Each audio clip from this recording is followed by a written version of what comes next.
بعدل تمرۃ من قصب طیب، سرکار علیہ الصلوۃ والسلام نے فرمایا جیڑا بندہ پاک روزی جو حلال روزی جو ایک وجود کے برابر بھی اللہ کی راہ کے اندر صدقہ کرتا ہے نا، اب فرمایا ولا یتقبل اللہ الا الطیب، فرمایا یاد رکھیا دے اللہ جل شانہ قبول نہیں کرتا الا الطیب مگر پاک مال فقیرہ روزی۔ کی مطلب؟ یعنی سرکار علیہ الصلوۃ والسلام نے فرمایا کہ اگر کوئی بندہ ناجائز طریقے سے مال کماوے، چوری کر کے، ڈاکہ زنی کر کے، لوگوں کا مال ناجائز طریقے سے دبا کے، یتیمہ مسکینہ کا حق کھا کے، یہ مال جمع کر کے اللہ کی راہ کے اندر صدقہ کرے، فرمایا ایسا مال رب کی بارگاہ قابل قبول نہ،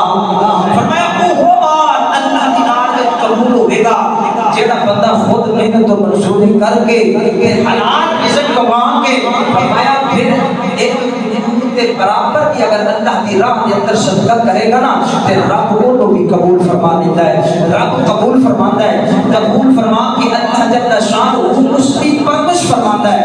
رب اس صدقے دی حضور کے برابر جڑا صدقہ کیتا گیا ہے اس کی پرورش کرتا ہے۔ سرکار نے فرمایا کہ رب کو پالتا ہے جے توڑے جو کوئی کسی بچڑے دی پرورش کرتا ہے، کسی بچڑے کو پالتا ہے، فرمایا ہاں پھر وہ جڑا صدقہ ہے بڑھدیاں پہاڑ پہ مشل ہو پہاڑ کے برابر ہو جاتا ہے کتنا کھجور دی مقدار کے برابر، فرمایا اتنا کو صدقہ کرتا ہے لیکن رب کی بارگاہ جو بڑھدیاں وہ پہاڑ کے برابر ہو جاتا ہے۔ اور اللہ کا قرآن اعلان کرتا ہے، فرمایا کمثل الذین ينفقون اموالهم فی سبیل اللہ، فرمایا ان لوگوں کی مثال جڑے اپنے اموال کو، اپنے مالاں کو اللہ دی راہ کے اندر خرچ کرتے ہیں، فرمایا انہاں کی مثال کمثل حبۃ، اس دانے کی طرح ہے، انبتت سبع سنابل فی کل سنبلۃ مئۃ حبۃ، فرمایا اس دانے کی طرح انہاں کی مثال ہے جڑا 7 بالیاں اگاتا ہے، فی کل سنبلۃ مئۃ حبۃ، فرمایا پھر ہر بالی کے اندر 100 دانہ نکلتا ہے، اللہ یضاعف لمن یشاء، فرمایا رب قریب مالک کے جن واسطے چاہے مزید زیادہ کر دے، اللہ واسع علیم، فرمایا اللہ وسعت والا ہے، اللہ علم والا ہے۔ اس آیہ کریمہ کے اندر پہلے رب نے ان لوگوں کی فضیلت بیان کی تھی جنہیں اللہ کی راہ اپنا مال خرچ کرتے رہے، پھر ان لوگوں کو اللہ کی راہ تے اپنی راہ تے خرچ کرنے کی ترغیب دیتی، رغبت دیتی، فرمایا جڑا اللہ کی راہ ایک درہم بھی خرچ کرے گا، ایک درہم کے بدلے رب 700 گنا کوئی رب اگر چاہے تو زیادہ عطا فرمائے گا۔ اور کس قدر خوش نصیب نے وہ لوگ کہ جنہ لوگوں اللہ نے دیتے ہوئے مال اللہ کی راہ دینا نصیب ہوتا ہے، اللہ کی راہ خرچ کرنا نصیب ہوتا ہے۔ بلکہ اللہ کے مجالس کے اندر حکایت حضرت حبیب عجمی رحمت اللہ تعالی علیہ، ایک دن نا آپ کی زوجہ محترمہ آٹا گن رہی سن، آٹا گنے فاروق کو یہاں تے چونکہ روٹیاں پکانیاں سن تے آگ کوئی نہیں سی، آپ باہر اگ لینا سے کہنا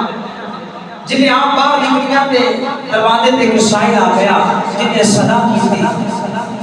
حضرت حبیب عجمی رحمت اللہ تعالی علیہ آپ مجھے دروازے تے گئے جنہیں سائے کو دیکھیا وہ گنے آٹا اس سائے کو آتا کیا وہ گنے آٹا ہی اس سائے کو دے دیتا،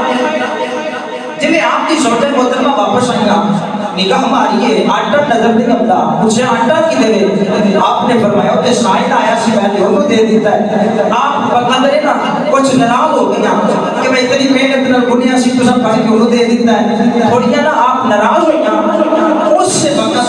دوران دروازہ کھڑ گیا ہے، حضرت حبیب عجمی اٹھ کے دروازہ کھول گیا ہے، اس سامنے ایک بندہ ہے جڑا روٹیاں تے گوشت لے کے کھڑا ہے، اس نے آپ کو دیتا، آپ لے کے اندر آ گئے اور فرمان لگے اے اللہ دے نبیے میرے آٹے تو میں لڑتی سائیں، دیکھ اس آٹے دے بدلے اللہ نے سانو پکیاں روٹیاں تے پکا گوشت عطا فرمایا۔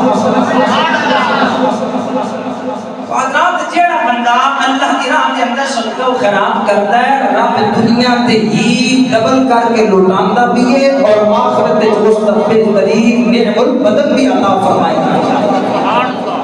اللہ اکبر اللہ اکبر. بلکہ جیڑا بندہ صدقہ نکالدا ہے نا،